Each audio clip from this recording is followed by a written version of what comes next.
What's up, y'all? It's your girl Sakina, and I'm back for another review for The Shy, so let's get straight into it. So the episode opens with Keisha stretching and bumping some music. Dre comes in and asks her to turn it down, but Keisha is giving her lip. You know, down at the wedding, they said that they always don't see eye to eye, so we got a glimpse of that in this scene. So Keisha is being a smartass, and she bends over, and Dre sees that she has a tattoo. Now, she's obviously not supposed to have one, and Dre is like, look, I'm not going to tell, but don't give me a reason to. I think you should tell your mom yourself. So Keisha's like, whatever, she leaves the house. Now, Dre is still in the, well, I don't know if she was in her room or what, but whatever. She looks outside, and Keisha is running into the street, and a car comes as if she was about to get hit. And then Dre wakes up, and you can see that it was a dream. She like has cold sweats. She's having a nightmare. Now, when she wakes up, she hears the same music that was playing in the dream. She was hearing it play in the house. So she gets up and rushes to Keisha's room. Nina's in there, and she's getting Keisha's room clean because she's preparing for the day when she gets home. And Dre is like, do you know something that I don't know? But Nina's whole thing is, you know, if you think about it, it'll come to fruition. So she's just trying to get herself prepared for the day that her baby girl comes home. Now, Dre asks about the whole lawyer, or not lawyer, the investigator, but why I say it like that? The investigator, but he wants $5,000 for some potential leads that he has. Of course, he's money hungry. These people are not moved by what's really going on. They just want the money. That's it. They're praying for the best, and Dre assures Nina that they will get a real lead that can help them along the way with Keisha and where she is. See Ronnie in the trash doing his regular thing, and he's looking out at the house where the white guy who was at the visual, he's looking at his house, and he sees him leave. So he takes this opportunity to actually go inside of the man's house and look around. I thought somebody was gonna come out of nowhere and try to beat his ass, but that didn't happen. So he's going around the house. The house is creepy as hell, dirty as fuck. Ronnie finds this basement. He goes down there, and you can see sex magazines, and you see tissue on his bed that he has down there. Some real creepy, nasty, pedophile type shit. So Ronnie comes across some pictures, and we don't get to see what the pictures are. So he just takes a picture of the pictures. Ronnie then decides to go over to Nina and Dre's house, and he talks to Dre. He said he don't want no problems. He just wants to help find Keisha. So Dre is like, okay, what do you want? He wants Dre to go with him to confront the man, but Dre's like, no, we just need to get the police involved. Ronnie doesn't feel like that's a good idea because that'll give him time to actually clean up whatever it is that he's hiding. So Dre is like, okay, so why are you so involved? Like, why you want to help so bad? And he said that it was one of the things that he told his grandma before she died, that he would do something good. And I'm like, die? Miss Ethel didn't die? Is he saying that she died because her memory loss? Like, I'm not really understanding why he said that, because clearly she's going to be on next week's episode. But, yeah, that's what he told Dre. So, you know, I guess she's open and she's down to go and confront this man. So they end up pulling up on the man, and he's coming out of his house.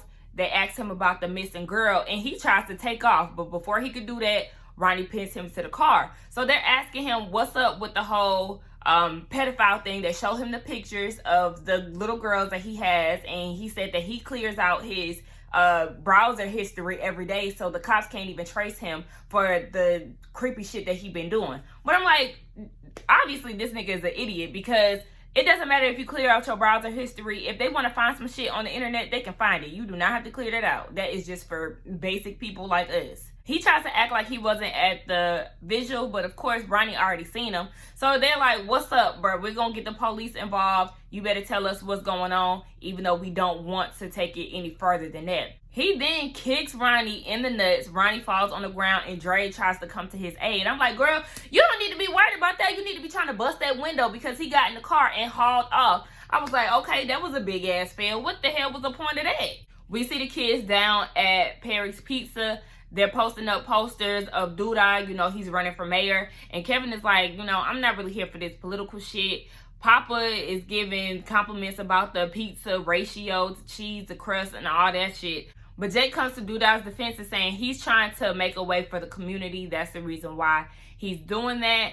And then they start to talk about Gemma. Gemma becomes the topic of conversation. We learn that that's the chocolate girl's name. And Jake is being disrespectful as hell. He's addressing her as bitch. And Kevin is like, look, you call her bitch one more time, we're going to have to square up. And Papa is like, hold on, wait. I told y'all to stop leaving me out the group chat. And apparently they got a group chat, and it's called Spill the Tea. But Jake don't like that shit. Papa said that it's temporary, but he want to be clued in. So Kevin is telling him, like, look, her parents are rich. She comes from a very wealthy background. She has she's fluent in sprint. She's fluent in sprint. Why can't I get it out? She's fluent in French. And, you know, she just got good things going for her. Jake feels like she's just trying to kiss white people's ass or trying to act white. And he's disrespectful again and calls her a bitch. So then that's when Kevin was like, all right, you thought I was playing. And he go and, you know, try to buck up at him. But Papa breaks it up. Papa has Kevin's back, though, because he's like, look, if this girl is making Kevin feel some type of way, I'm here for it. Because Kevin actually wants to take her to the Civil Rights Museum. But Jake thinks that's boring as hell and you can't finger her in there. I'm like, oh, Jesus, the ghetto. Like, no, sir. Nasty as hell. During this time, I forgot that Papa mentioned the opponent of Duda in his campaign. It's a female lesbian, and we get introduced to her later. But Papa said he liked her because he's progressive. Okay. While they're doing all this talking, two dudes come up and they see the missing sign of Keisha, and they was like, I don't know why they wasting their time trying to find her. She probably chopped up somewhere. And Kevin overhears it, so he's like, hold the fuck up, and he punched the nigga like, that's my sister, what the fuck? And you could just tell he is overwhelmed by all this shit that's going on with his sister. And there was some guy that came by and was just like, you know, stay up. I feel really bad for Kevin and the whole family. We got Emmett down at the park. He meeting up with Darnell. Darnell is a whole ass trip. He is so funny to me. He talking about grilling some cheap ass meat, how you can't do that. Emmett asks him what's up. He talking about his blood pressure and the bills. Like, just the old grumpy ass man. So he wants to talk to Darnell. He needs some advice. He feels like Tiffany is getting comfortable in their relationship. She ain't having sex with him. And Darnell was like, okay, well, are you trying to feed into her needs? Are you doing the dishes, rubbing her scalp, yada yada? And Emmett is like, no, I ain't never have to work that hard to get no pussy. And I'm like, oh Jesus, they just giving it away. Just giving it away. He don't got no desire to do better. But you know what? I've been a victim of that before, so I'm gonna show my fat ass up. But anyway, Darnell tells him it's not always about you. I know in relationships when y'all been together for a while, you do start to get real comfortable, farting in front of each other, everything like that. But he was like, you know what? She probably cheating on you. And Emmett was like, wait, why would you think that? And he was like, wait, what's her sign? Emmett tells him she's a Scorpio. And he was like, oh yeah, she definitely cheating. So he just filling Emmett's head up with lies.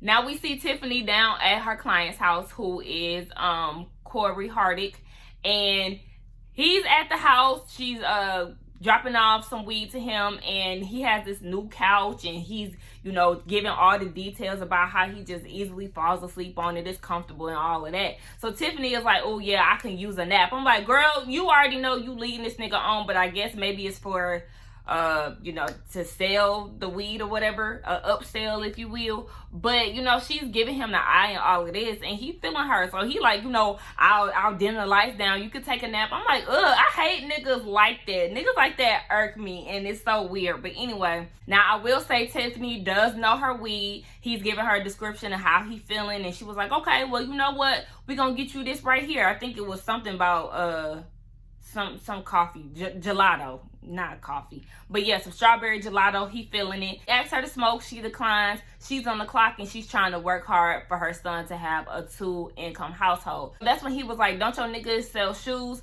She's like, nah, he only work at Sunny's now. He used to do that on the side. So then he was like, oh yeah, I know the chick that he worked for. She bad as hell. I feel like he was just trying to fill her head up so she can fall into his arms or whatever. So she was like, okay, like, I don't give a damn. And he was like, is he fucking you right? Okay. And she was like, we got a deeper connection in that. And he was like, well, if you need some dick, you know who to call. Baby, that would have been the last time I dropped off some weed to his ass. You was not about to be trying me like this. No, sir. Emmett down at the house looking at Tiffany's Instagram because the guy also asked Tiffany, you know, why he don't why he's not on Tiffany's IG. And she used her little Drake lyric, you know, she hiding the world from Emmett. So he going through her Instagram and he doesn't really see anything. You know, he's not on there. And the dad is still picking his brain about she cheating. And he was like, you might as well just go ahead and get you a side piece too. You know, cheating is in your DNA, aka him who got 7 damn kids and 5 baby mamas. But Emmett is trying to be on some different shit. He ain't trying to take that route. He's trying to mature as a man. And then he mentions that what he say? Then he mentions that the judge said that they have to take couple counseling. Like, why is that? How did y'all end up doing it? Like, y'all ain't in a custody battle, so how the hell y'all end up in court? But okay, just to get Emmett out the way. So they go down to couple counseling, and Tiffany's problem is that he's not parenting full time like she is, and his problem is she ain't giving him sex and he wants it at least 2 times a week. Now they're going back and forth about this, and the reason why Tiffany is not giving him none is because she doesn't want to get pregnant again. At this time, this would have been the perfect time for them to mention what happened to baby from season 2, what happened to her pregnancy from the end of season 2, but they didn't plug that in. So they're talking about that, and she was like, I don't want to get pregnant again. Emmett feels like she just needs to go ahead and get her tubes tied, and she wants him to get the vasectomy. I feel like men should practice more of getting a vasectomy, especially if you have a lot of kids as it is. There's nothing wrong with you getting a vasectomy. They always feel like, oh, because I can't have kids, it makes them less of a man. Like, it doesn't make sense to me. And then I actually got into a heated conversation with a man about that before. Like, y'all don't understand the shit that a woman has to go through. And for y'all to suggest us getting our tubes tied instead of y'all getting that little ass procedure done that can be reversed, it just doesn't make sense to me. I hate a overly masculine man. That shit is a total turnoff. But anyway, Emmett is down there at Sonny's talking to Sonny about it, and Sonny is giving him great advice. Like, you might need to go ahead and do that because you a lot to deal with and you already got a lot of kids. So he's real receptive to listening to what Sonny is saying, and I think he is entertaining it more, or even trying to just make Tiffany happy. Now we see him at the house, and he has a candlelit dinner for Tiffany when she comes home from work. He got the baby sleep, so he lays the baby down. They doing all this kissing and strawberries and champagne, all of this. I said, no, y'all not doing this on Jada couch. How do y'all feel comfortable doing all of this on your mama couch? In the comment area. And where the hell was Jada? Jada was not even in this episode. So I'm like, okay, this is weird, but go off. But also, get your own house. The fuck? We see Kevin and his mom down at some event, but we later discovered that it's like a donation event or a charity event, something along those lines. They taking donations for their school. So he's down there with his mom, and his mom is like, so when are you going to introduce me to Gemma? And he was like, damn, Ma, how do you know about her? She done looked through his phone, and she said, that's my phone, so I can do what I want. So she looking through his phone, but he said that he didn't want her to meet Gemma yet because his mama is special. You can't just bring everybody home, right? They're greeted by Kevin's teacher or somebody that knows Kevin, and she wants him to meet somebody. This is a donator or somebody that she's trying to get to donate to the school. His name is Matt, and she's like, you know, if you donate, you'll be helping Kevin, and you know, your contributions will be a great deal to him because he is your donation will be the reason for kids like him to go into the school, yada, yada, yada. You know, basically using him as a charity case. And Nina is looking like, bitch, I know you ain't about to sit here and do this with my son. And then she didn't even have the decency to say Nina's name. She was like, and basically like, your name? Bitch, my name is Nina. Peep the tag, bitch. Don't try me. So yeah, she doing all of this to make it seem like Kevin is some type of underprivileged child and all of this. And his mom was like, he can get through whatever he needs to get through or have access to whatever without the help of this man, okay? So fuck y'all, we don't need this. Then said that he could be the next Ben Carson. Y'all about to get cussed out, and the whole motherfucking event is about to get turned out. Don't come for my kid, and don't make no damn similarities like a goddamn Ben Carson. Whew, white people, I swear.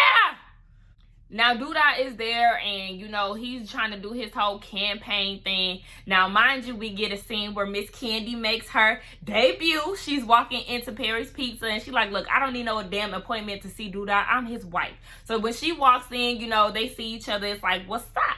Now she's down at the event with him, and they're canoodling and getting to know everybody, and they're like, yeah, you know, the children are our future, making Whitney Houston references. And I was like, ooh, that would not make me want to be on your team. Don't be saying corny shit like that. Kevin and Jake are off to the side, you know, peeping out how good Miss Rose, aka Candy, look. And Kevin looks over and he sees that Nina is talking to Miss Gemma. They having a conversation, kikiing it up. They laughing because Nina was mistaken for a cook by, I guess, one of them white people who just is ignorant as hell. And they're laughing about that. So then Gemma goes into this whole black people shouldn't have to educate white people, yada yada yada, and Nina is liking it. So Kevin is like, yeah, I like her too. You know, they giving each other the eye and all of that. So Kevin is like, you know, do you he said something, I can't remember what he said to her, but basically she the damn grammar police, and I can't stand people like that. Like, look, I don't need you to be trying to correct me about some shit that I say. If I want to speak Ebonics or if I want to speak a little slang, then let me do that shit. I'm not trying to impress nobody at the time. I'm just talking to you. So he asks her, you know, do you want to go to the Civil Rights Museum? I just so happen to have an extra ticket. And she's like, yeah, you just so happen to have an extra ticket. I know you got it for me. So he asks her, does she want to go? She correct him again, like, look, we is not about to do this, okay? As you said, we is not about to do this, okay? So he asks her again, corrects himself. She say yeah, and boom, it's a date. Jake wants to know why Gemma's dad is so popular, why everybody kissing his ass, and she said it's because he rich. So Jacob is like, not Jacob Greenleaf, but Jake is like, oh, okay, like you can tell he thinking. Next thing you know, he done brought Duda over there to introduce him to Gemma's dad and was like, I want you to meet my dad. When he said that, Duda was like, Dad? Okay. So they run with that, you know. Duda gives his whole speech about how basically children are our future, and Jake is a new addition to the family because he lost his brother due to gun violence, and I always wanted a son, me and my wife, but we could never have one. You know, doing all of this, milking the situation. It's just like, baby, this is the most typical ass, staged ass story just to kind of get the people's vote. And you could tell that Gemma's dad was onto him like, ooh, that's quite a story. Like, nigga, you trying to finesse this shit, and I'm not believing it. They talk about that, and basically Duda wants people to follow suit and do the same to kind of keep the streets clean, try to keep father figures or whatever the case, families, so they can keep violence out of the streets. And he wished that people could be more like him. Oh, you're such a criminal behind the scenes, but I think people already know that. So now we're going to get him out the way too.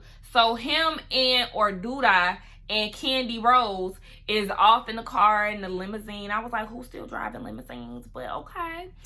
They off in the limousine, and Rose is like, you know, that's a good addition. Jake, you know, I see what you did there. You added a little spice onto your campaign. But he was like, no, this is deeper than that. She's like, oh, so now you want to be a daddy. But his thing is, he couldn't be a daddy back in the day because, you know, the block was hot and there wasn't really, it was too dangerous, basically. She understands. And he was saying, you know, this campaign is more than just a money grab. He wants to prove them wrong. And them being, I guess, the people who, the naysayers. Now, he goes into this story about how his teacher was saying that he couldn't make it. You know, that's every street nigga's motivation. My teacher said I wasn't shit. Knowing damn well your teacher did not say that. Now, in some cases, some teachers do. But it's just like, that's everybody's go-to. My teacher said I wasn't shit. I had to switch up. You know, like, bruh.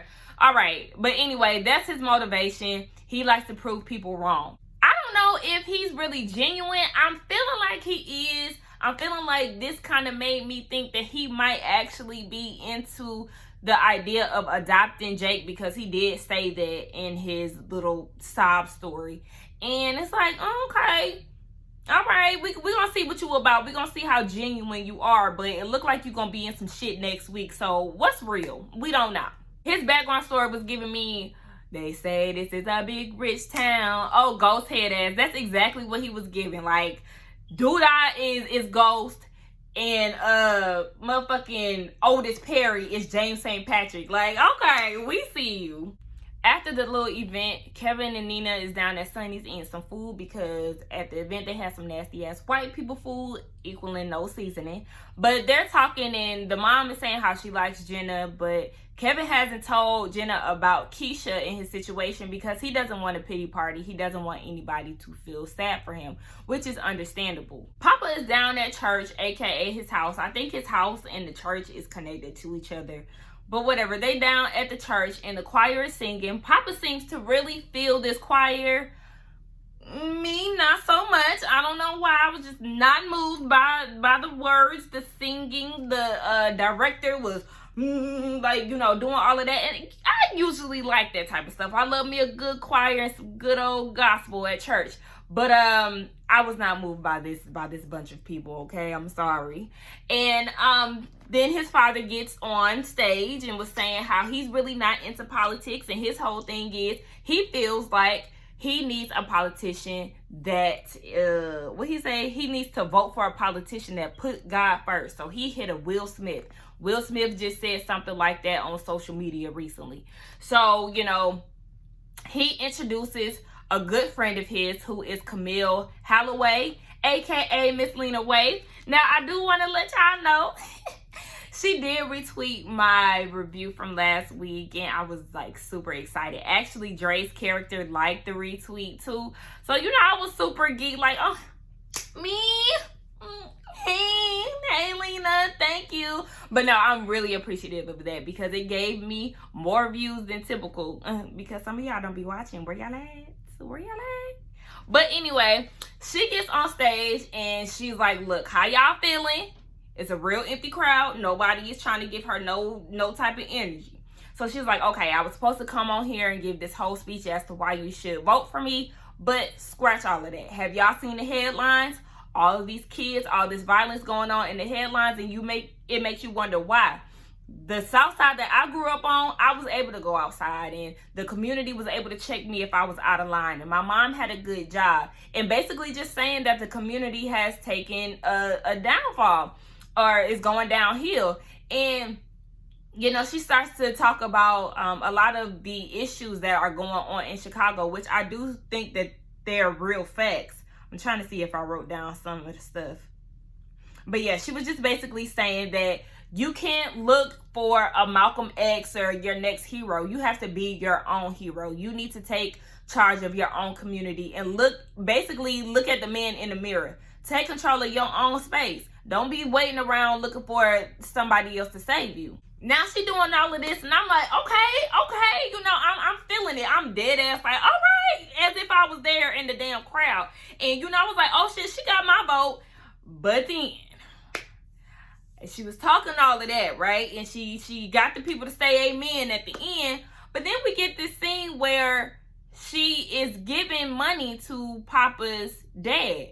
And not just $100. Like, it looked like a couple of hundred. It was a thick stack. And an envelope. And usually, you know, when you give out money in an envelope, that means business. So I'm like, okay, so is she scamming the people? It's really making me look at Papa's dad. He is scamming, okay? I don't trust him. I don't trust him no more. I don't trust his intentions with Papa. And I don't know how I feel about Miss Camille, because she said she meant what she said. So it's like, okay, why was you giving him money then? I feel like it's more so something that Papa's dad is doing behind the scenes for me. And then Papa seen him and was like, Dad, why is she giving you money? He was like, stay out of grown folks' business. So I'm very interested to know what the hell is going on between them and what is they doing to fool the people. Like, see, and that's why people don't like going to the church. Now, Ronnie and Dre pull up on a Nasty Creek man again. And he was like, you know, this harassment, we ain't trying to hear none of that shit. They on public property in the street and they gonna kick your ass. Before all of that, we actually seen Ronnie in the trash can again. And he's actually eating trash at Sunny's. He was eating the trash behind Sunny's, their leftover food. And it's like, damn, Ronnie is down bad as hell. But he pick up a piece of metal while he's in there eating. Come to find out he was using that to basically, or as a weapon against that man. So when they pull up on him, Ronnie is beating his ass with a crowbar, and they trying to get some answers. Like, look, Ronnie ain't got nothing to lose, so you better start talking before we beat the hell out of you even worse than what we already are. So he's saying that he didn't know, he just wanted to have a good time with the girl, and he didn't want to hurt her, or he didn't mean to hurt her. And they're like, oh my gosh, like, tell us where she is. So he gives them the location, and I'm like, okay, this could be Keisha.